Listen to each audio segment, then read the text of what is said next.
ನೀನವಳ ಆಸ್ತಿಯನ್ನ ತೆಗೆದುಕೊಂಡು ಹೋಗಿ ಪಶ್ಚಿಮ ವಾಹಿನಿಯಲ್ಲಿ ಬಿಡಬೇಕು.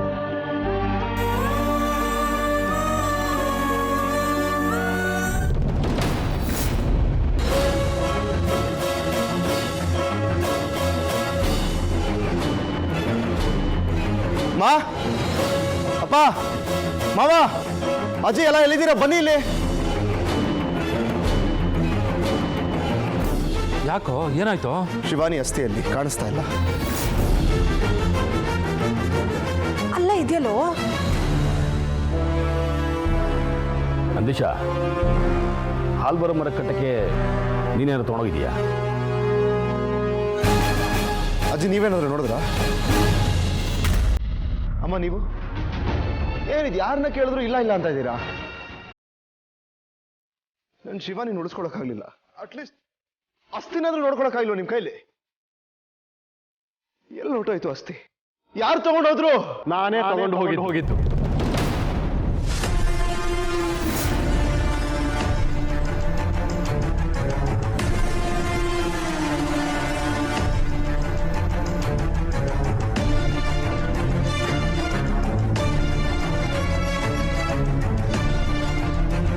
ಎಲ್ಲಿ ತಗೊಂಡೋದ್ರಿ?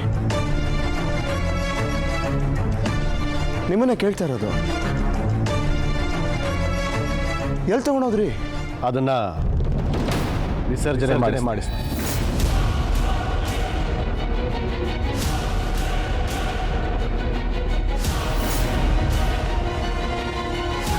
ಯಾಕೆ ಹಿಂಗೆ ಮಾಡಿದ್ರಿ? ಅದು ನಾನು ನನ್ನ ಕೈಯಾರೆ ಮಾಡಬೇಕಾಗಿದ್ದ ಕಾರ್ಯ ನೀವ್ಯಾಕೆ ಮಾಡಿಸಿದ್ರಿ? ಅದು ನಾನು ಮಾಡಿದ್ರೆ ನನ್ನ ಶಿವಾನಿಗೆ ತುಂಬ ಸಂತೋಷ ಆಗೋದು. ನೀವ್ಯಾಕೆ ಮಾಡಿಸಿದ್ರಿ? ನೋಡು ತ್ರಿಶೂಲ್, ರಾತ್ರಿ ನೀನೇ ಹೇಳಿದೆ ಅವಳ ಆತ್ಮ ಒದ್ದಾಡ್ತಿದೆ ಅಂತೇಳಿ. ಈ ಮಾತನ್ನ ಕೇಳಿ ನನ್ನ ಮನಸ್ಸು ತಡೆಯುತ್ತಾ? ಈ ಮನೆ ಸೊಸೆ ಆತ್ಮ ಎಲ್ಲೋ ಒಂದು ಕಡೆ ಒದ್ದಾಡ್ತಿದೆ ಅಂತಂದರೆ ಈ ಮನೆಗೆ ಒಳ್ಳೇದಾಗುತ್ತೆ. ಇಂಥ ಟೈಮ್ನಲ್ಲಿ ನಿನ್ನನ್ನು ಹೊರಗಡೆ ಕಳಿಸೋದು ನನಗಿಷ್ಟ ಇಲ್ಲ. ಅದಕ್ಕೆ ಶಾಸ್ತ್ರಿಗಳ ಸಮ್ಮುಖದಲ್ಲಿ ವಿಧಿವಿಧಾನದ ಪ್ರಕಾರ ನಾನೇ ಅದನ್ನು ಮುಗಿಸ್ಬಿಟ್ಟೆ.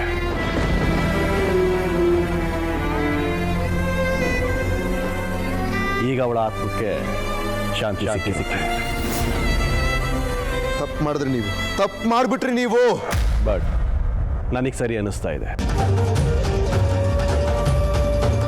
ಸತ್ತಿರೋರ ನೆನಪಿನಲ್ಲಿ ಬದುಕಿರೋರು ನೋವು ಅನುಭವಿಸಬಾರ್ದು ಅಲ್ವಾ? ಅಫ್ಕೋರ್ಸ್ ನಿನ್ನ ಪರಿಸ್ಥಿತಿ ಏನು ಅಂತ ನನಗೂ ಅರ್ಥ ಆಗುತ್ತೆ. ಇನ್ಫ್ಯಾಕ್ಟ್ ಅಣ್ಣ ಇದ್ದಿದ್ರೆ ಏನು ಯೋಚನೆ ಮಾಡಿರೋನೋ ನಾನು ಕೂಡ ಅದನ್ನೇ ಯೋಚನೆ ಮಾಡ್ತಾ ಇದ್ದೀನಿ ಅಷ್ಟೇ. ನನ್ನ ಜೀವನದಲ್ಲಿ ನಾನು ಅನ್ಕೊಂಡಂಗೆ ಏನೂ ಆಗ್ತಾ ಇಲ್ಲ. ಹಾಳಾಗೋಗ್ಲಿ, ನನ್ನವ್ರೆಲ್ಲರೂ ಚೆನ್ನಾಗಿರ್ಲಿ ಅಂತ ಅನ್ಕೊಂಡ್ರೆ ಅದು ಆಗ್ತಾ ಇಲ್ಲ. ಯಾರೋ ಪಾಪಿಗಳು ನನ್ನ ಶಿವಾನಿನ ಸಾಯಿಸ್ಬಿಟ್ರು. ಅವಳು ಸತ್ತ ಮೇಲೆ ಕೊನೆ ಕಾರ್ಯಗಳು ಕೂಡ ನಾನು ಮಾಡೋಕ್ಕಾಗಲಿಲ್ಲ.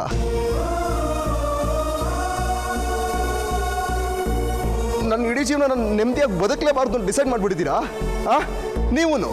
ತ್ರಿಶೂಲ್, ನಿನಗೆ ಸಂತೋಷ ಸಿಗಬೇಕು.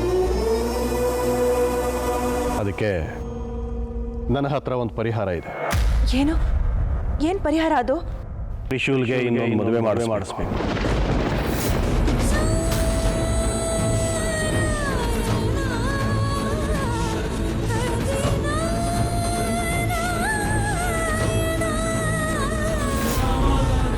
ಹೌದು, ನಿನ್ನ ಮದುವೆ ವಿಚಾರನ ನಾನು ದಾಕ್ಷಾಯಿಣಿ ಮಾತಾಡ್ಕೊಂಡ್ವಿ.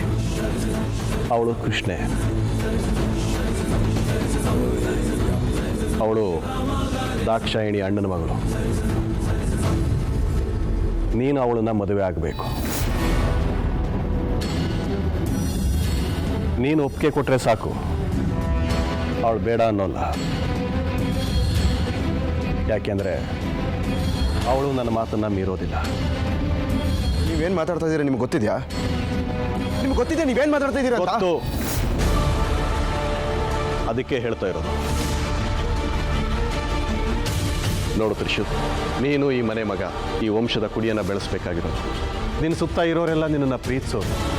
ನೀನು ಪ್ರೀತಿಸಿದವಳನ್ನ ಕಳ್ಕೊಂಡು ನೊಂದ್ಕೊಂಡಿದ್ರೆ ನಿನ್ನ ಸುತ್ತ ಇರೋರು ನೆಮ್ಮದಿಯಾಗಿರೋದಕ್ಕೆ ಸಾಧ್ಯನಾ? ಏನಪ್ಪ ಮಾತಾಡ್ತಾ ಇದೀಯ ನೀನು? ಇದು ಸೂತಕದ ಮನೆ, ಶುಭ ಕಾರ್ಯದ ಬಗ್ಗೆ ಮಾತಾಡ್ತಾ ಇದೆಯಲ್ಲ. ತಪ್ಪು. ಈ ಸಮಯದಲ್ಲಿ ಇಂಥ ವಿಚಾರ ಮಾತಾಡೋದೇ ತಪ್ಪು. ಸಾವಿನ ಸಂಕಟ ಮುಗಿಯೋಕ್ಕೂ ಮುಂಚೆ ಮದ್ವೆ ಸಂಭ್ರಮ ಅಂದ್ರೆ ಏನು? ಜನ ಏನಂತಾರೆ? ಜನ ನೋಡಿ ಮಾತಾಡ್ತಾರೆ ಮಾತ್ರ, ಜೊತೆಯಾಗಿ ಬದುಕೋದಕ್ಕೆ ಯಾರೂ ಬರೋದಿಲ್ಲ. ನಮ್ಮ ಬದುಕನ್ನು ನಾವೇ ಬದುಕಬೇಕು. ಅದಕ್ಕೆ ಈ ಮದುವೆ ಆಗಬೇಕು ಅಂತ ಹೇಳ್ತಾ ಇದ್ದೀನಿ. ನಿನ್ನ ಮನಸ್ಸು ಬದಲಾಗಬೇಕು ಅಂದರೆ ನಿನ್ನ ಸುತ್ತ ಇರೋ ವಾತಾವರಣ ಬದಲಾಗಬೇಕು. ಅದಕ್ಕೆ ಈ ಮನೆಯಲ್ಲಿ ಒಂದು ಸಂಭ್ರಮ ನಡಿಬೇಕು. ಸ್ವಲ್ಪ ನಿಲ್ಲಿಸ್ತೀರಾ?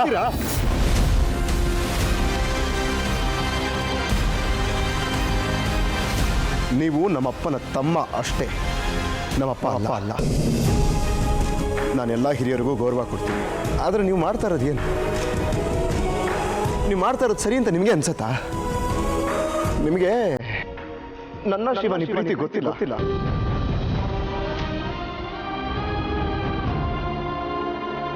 ನೀವು ನೋಡೂ ಇಲ್ಲ, ಅದಕ್ಕೆ ನಿಮ್ಗೆ ಗೊತ್ತಿಲ್ಲ. ಅದಕ್ಕೆ ನೀವು ಹೀಗೆಲ್ಲ ಮಾತಾಡ್ತಾ ಇರೋದು. ಶಿವಾನಿ ನಿಮ್ಮೆಲ್ಲರ ಪಾಲಿಗೆ ಸತ್ತಿರ್ಬೋದು, ಆದರೆ ನನಗೆ ಯಾವಾಗಲೂ ಇಲ್ಲೇ ಇರ್ತಾಳೆ.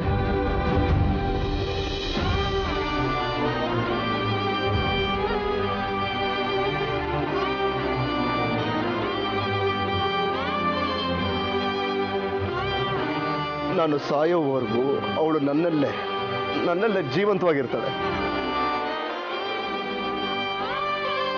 ನಾನು ಶಿವಾನಿ ಇರೋ ಜಾಗದಲ್ಲಿ ಬೇರೆಯವರು ಕೂಡ ಬರೋದಕ್ಕೆ ನಾನು ಬಿಡೋದಿಲ್ಲ. ಏಯ್, ಸತ್ತಿರೋಳು ನಾಗಿಣಿ ಕಣೋ. ಅದು ಗೊತ್ತಿಲ್ಲದೆ ಅವಳು ಇಷ್ಟೊಂದು ಪ್ರೀತಿ ಇಟ್ಕೊಂಡಿದೆಯಲ್ಲ. ಶಿವಾನಿ ಬರೀ ನನ್ನ ಹೆಂಡತಿ ಮಾತ್ರ ಅಲ್ಲ, ಅವಳು ನನ್ನ ಪ್ರೀತಿ, ನನ್ನ ಪ್ರಾಣ, ನನ್ನ ಬದುಕು, ನನ್ನ ಆತ್ಮ, ಎಲ್ಲ.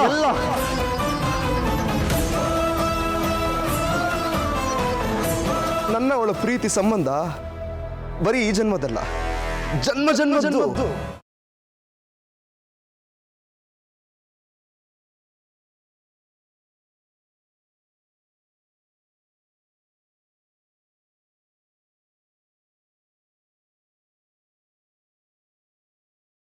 ಈ ಜನ್ಮದಲ್ಲಿ ನನಗೆ ಹೆಂಡತಿ ಅಂದ್ರೆ ಅದು ಶಿವಾನಿ ಒಬ್ಬ.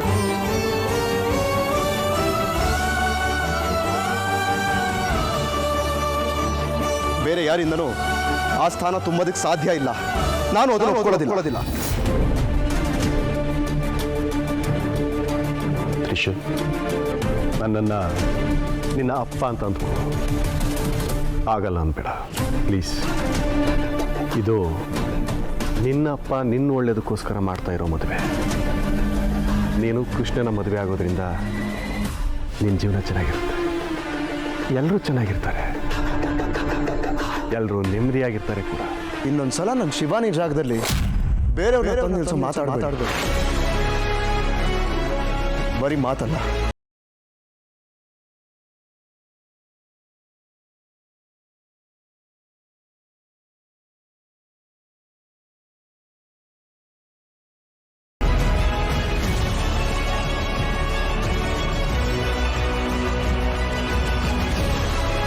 ಧನಂಜಯ್, ಎಂಥ ಕೆಲಸ ಮಾಡಿಬಿಟ್ಟೆಪ್ಪ ನೀನು.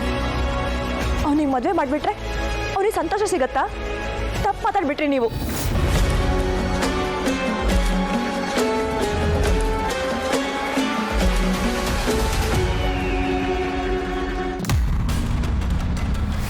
ಏನ್ರಿ, ಏನ್ ನಡೀತಾ ಇದೆ ಈ ಮನೇಲಿ? ನಮ್ ಶಿವಾನಿ ಸತ್ತು ಇನ್ನೊಂದು ವಾರನೂ ಕಳೆದಿಲ್ಲ, ಅಷ್ಟು ಬೇಗ ಇನ್ನೊಂದು ಮದ್ವೆನಾ? ಏನ್ ಅನ್ಕೊಂಡಿದ್ದಾರೆ ಯಜಮಾನ್ರಿ ತಮ್ಮ? ಅಲ್ಲ ರೀ, ಅವ್ರಷ್ಟೆಲ್ಲ ಮಾತಾಡ್ತಿದ್ರು, ನೀವೇನು ಹೇಳ್ತಿಲ್ವಲ್ಲ? ಏನು ಹೇಳ್ಬೇಕಾಗಿತ್ತು ನಾನು? ಅವ್ರು ಮೊದಲು ಹೇಳಿದಾಗ ನನಗೂ ಹಾಗೆ ಅನ್ನಿಸ್ತು, ಏನು ಇವ್ರ ಥರ ಮಾತಾಡ್ತಾ ಇದ್ದಾರೆ ಅಂತ. ಆಮೇಲೆ ಯೋಚನೆ ಮಾಡಿ ನೋಡಿದಾಗ ಅವ್ರು ಹೇಳಿದ್ದೆ ಸರಿ ಅನ್ನಿಸ್ತು. ಏನ್ ಹೇಳ್ತಿದ್ರ ರೀ? ನಿಮ್ ತಲೆನೂ ಕೆಟ್ಟಿದ್ಯಾ ಅವ್ರ ಥರ?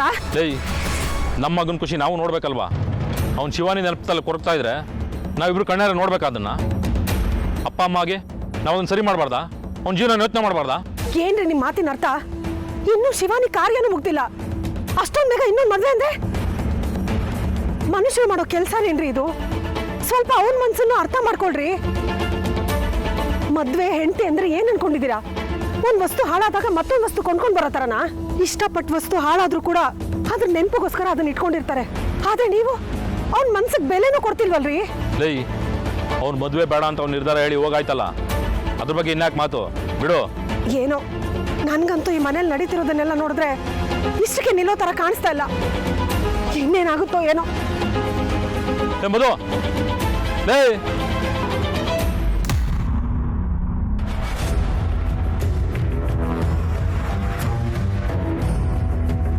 ನನ್ನನ್ನು ಯಾಕೆ ಹಾಗೆ ನೋಡ್ತಾ ಇದ್ದೀರಾ? ನನ್ನ ಪ್ರಯತ್ನ ನಾನು ಮಾಡಿದ್ದೀನಿ. ಒಪ್ಪಲಿಲ್ಲ ಅಂತಂದರೆ ಬಲವಂತ ಮಾಡೋಕ್ಕಾಗುತ್ತಾ? ಒಪ್ಪಿಲ್ಲ ಅಂದ್ರೆ ನೀನು ಸುಮ್ಮನೆ ಬಿಟ್ಬಿಡ್ತೀಯ ದಿಗ್ವಿಜಯ. ನಾನು ಅವನನ್ನ ಮದುವೆ ಆಗಲೇಬೇಕು, ಅದಕ್ಕೆ ನೀನು ಅವಕಾಶ ಮಾಡಿಕೊಡ್ಲೇಬೇಕು. ನನ್ನ ಸ್ಥಿತಿನೂ ಸ್ವಲ್ಪ ಅರ್ಥ ಮಾಡ್ಕೋ. ಬಲವಂತ ಮಾಡಿ ಯಾರನ್ನೂ ಒಪ್ಸೋದಕ್ಕಾಗೋದಿಲ್ಲ. ಒಪ್ಪಿಸ್ಲೇಬೇಕು ದಿಗ್ವಿಜಯ.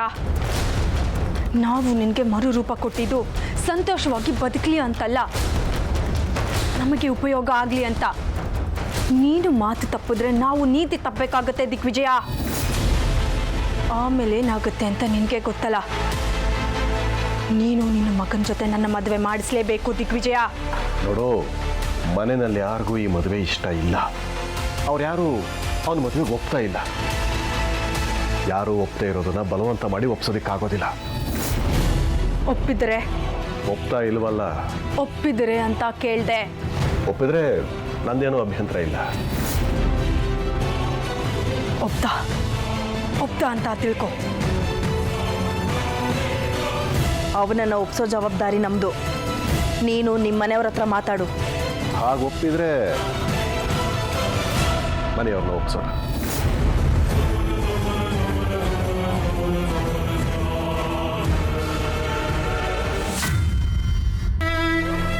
ಸ್ವಾಮಿಗಳೇ, ಸ್ವಾಮಿಗಳೇ ಎಲ್ಲಿದ್ದೀರಾ? ನೀವು ಇಲ್ವಾ? ನೋಡು ಶಿವಾನಿ, ನೋಡು, ನೀನು ಇಲ್ಲೇ ಅಲ್ಲೋ ಇದ್ಕೊಂಡು ನನ್ನ ನೋಡ್ತಾ ಇದೆಯಾ ಅಂತ ನನಗೆ ಚೆನ್ನಾಗಿ ಗೊತ್ತು. ನೋಡು ಎಂಥ ಪಾಠ ನಂದು, ನೀನು ಇಲ್ಲದೆ ಅನುಭವಿಸ್ತಾ ಇದ್ದೀನಿ. ಶಿವಾನಿ, ನಿನ್ನನ್ನು ನನ್ನ ಕಣ್ಣೆದುರಿಗೆ ಸುಟ್ಟಾಕ್ಬಿಟ್ರು. ನನ್ನಿಂದ ಏನೂ ಮಾಡೋಕ್ಕಾಗಲಿಲ್ಲ. ಇವಾಗ ನಿನ್ನ ಅಸ್ತಿನಾದರೂ ನಾನೇ ತೊಗೊಂಡೋಗಿ ವಿಸರ್ಜನೆ ಮಾಡಬೇಕು ಅಂತ ಅಂದ್ಕೊಂಡಿದ್ದೆ. ಅದು ನನ್ನ ಕೈಯಿಂದ ಆಗಲಿಲ್ಲ. ಇಂಥ ಪಾಠ ನಂದು. ಇವಾಗ ಇನ್ನೊಂದೇನೋ ಹೊಸ ವಿಷಯ ಹಿಡ್ಕೊಂಡ್ಬಂದಿದ್ದಾರೆ. ನನಗೆ ಇನ್ನೊಂದು ಮದುವೆ ಮಾಡ್ಬೇಕಂತೆ. ಏನು ಅನ್ಕೊಂಡ್ಬಿಟ್ಟಿದ್ದಾರೆ ನನ್ನ? ಅವ್ರು ಹೇಳ್ದಂಗೆಲ್ಲ ಕೇಳ್ತೀನಿ ಅನ್ಕೊಂಡ್ಬಿಟ್ಟಿದ್ದಾರಾ? ಇಲ್ಲ, ನೀನೇನು ಯೋಚನೆ ಮಾಡಬೇಡ ಶಿವಾನಿ. ಈ ತ್ರಿಶೂಲ್ ಬದುಕಿರೋವರೆಗೂ ಇಲ್ಲಿ ಬೇರೆ ಯಾರೂ ಬರೋದಕ್ಕೆ ಸಾಧ್ಯ ಇಲ್ಲ. ಈ ಹೃದಯನ ನಿಂದು ಶಿವಾನಿ.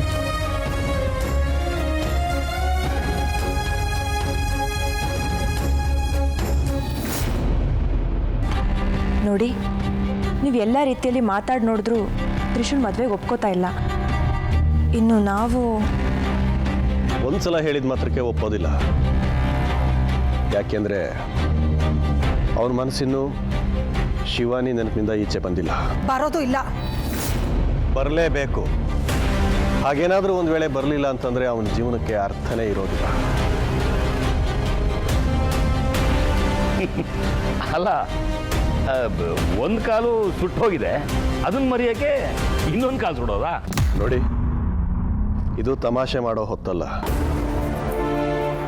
ಸೀರಿಯಸ್ ಆಗಿ ಮಾತಾಡೋ ಹೊತ್ತು. ಬಹುಶಃ ಇವತ್ತು ಆಡೋ ಮಾತನ್ನು ಆಡದೇ ಇದ್ದರೆ ನಾಳೆ ಆ ಮಾತನ್ನು ಆಡೋಂಥ ಸಂದರ್ಭ ಬಂದಾಗಲೂ ಅದು ಪ್ರಯೋಜನಕ್ಕೆ ಬರದೇ ಇರಬಹುದು. ಹಾಗಾಗಿ ಎಲ್ಲರೂ ಸೇರಿ ಏನಾದರೂ ಮಾಡಿ ತ್ರಿಶೂಲ್ನ ಇನ್ನೊಂದು ಮದುವೆಗೆ ಒಪ್ಪಿಸ್ಬೇಕು. ಧನಂಜಯ್, ನೀನು ಏನೇ ಮಾತಾಡಿದ್ರು ತ್ರಿಶೂಲ್ ಈ ಮದುವೆಗೆ ಒಪ್ಪಲ್ಲ. ನಾನು ಒಪ್ಪಿಸ್ತೀನಿ.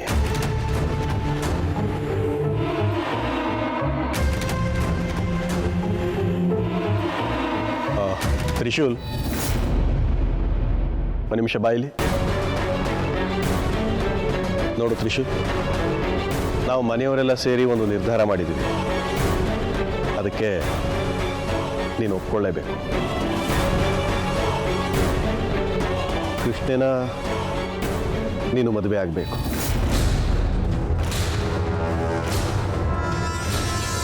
ಏನಂತೀಯ?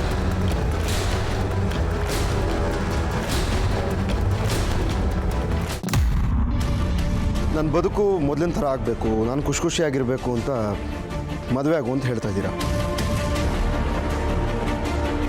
ನಿಮ್ಮೆಲ್ರಿಗೂ ಸಂತೋಷ ಆಗತ್ತೆ ಅನ್ನೋದಾದರೆ ನಿಮ್ಮಿಷ್ಟದಂತೆ ನಾನು ಮದುವೆ ಆಗ್ತೀನಿ.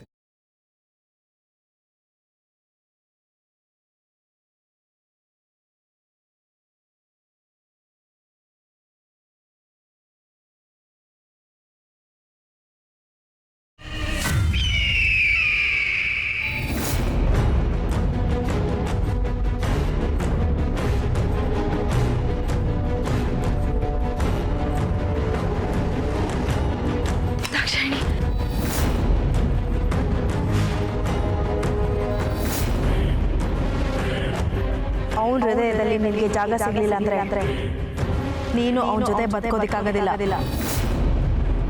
ಕೇಳಿ ತಗೋತೀನಿ, ಸಿಗದೆ ಹೋದ್ರೆ ಕಿತ್ತು ತಗೋತೀನಿ. ಒಟ್ಟಾರೆಯಾಗಿ ಅವನು ನನ್ನ ಗಂಡನಾಗಿ ಬೇಕೇ ಬೇಕು ಅಷ್ಟೇ. ಹಾಗಾದ್ರೆ ಏನ್ ಮಾಡೋದು? ಸಂಮೋಹಿನಿ ಪ್ರಯೋಗ ಮಾಡಬೇಕು. ಅದರ ಮೂಲಕ ಅವನಲ್ಲಿರೋ ಅವಳನ್ನು ಅಳಿಸಿ ಹಾಕಿ ನಾನು ಮಾತ್ರ ಉಳ್ಕೊಳ್ಳೋ ಹಾಗೆ ಮಾಡಬೇಕು.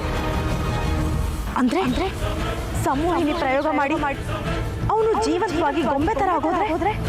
ಇಲ್ಲ, ಅವನು ಸಹಜವಾಗೇ ಇರ್ತಾನೆ. ಯಾಕೆ ಅಂದ್ರೆ ನಾವೀಗ ಪ್ರಯೋಗ ಮಾಡ್ತಿರೋದು ಸಹಜ ಗುಣಿ ಸಂಮೋಹನ ವಿದ್ಯೆ. ನಾವಿನ್ನು ತಡ ಮಾಡೋದು ಬೇಡ.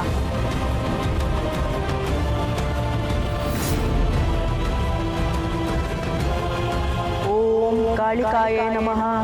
ಓಂ ಆದಿರೂಪಾಯ ನಮಃ. ಓಂ ಭದ್ರಕಾಳಿಯೇ ನಮಃ. ಓಂ ಸಂಮೋಹಿನಿ ನಮಃ.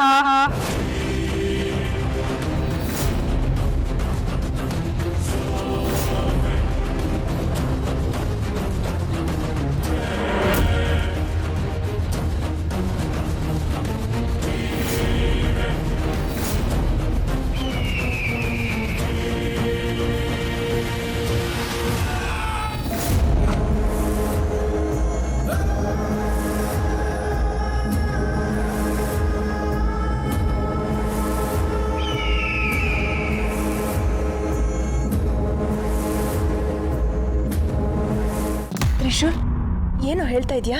ಹೌದಮ್ಮ, ಕೃಷ್ಣನ್ ಮದುವೆ ಆಗೋದಕ್ಕೆ ನನಗೆ ಸಂಪೂರ್ಣ ಒಪ್ಪಿಗೆ.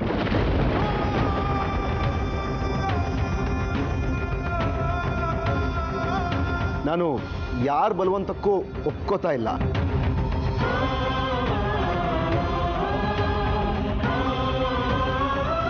ಕೃಷ್ಣೇ ನನ್ನ ಬದುಕಿಗೆ ಬರಲಿ ಅಂತ ನಾನು ಬಯಸ್ತಾ ಇದ್ದೀನಿ.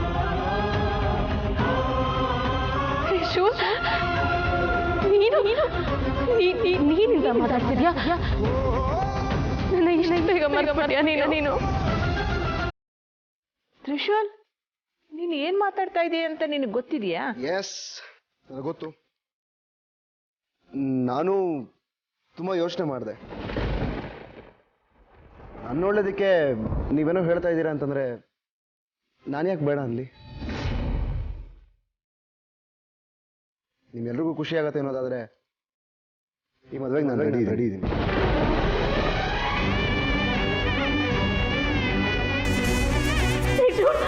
ಏನ್ ಮಾತಾಡ್ತಾ ಇದೀಯ ನೀನು?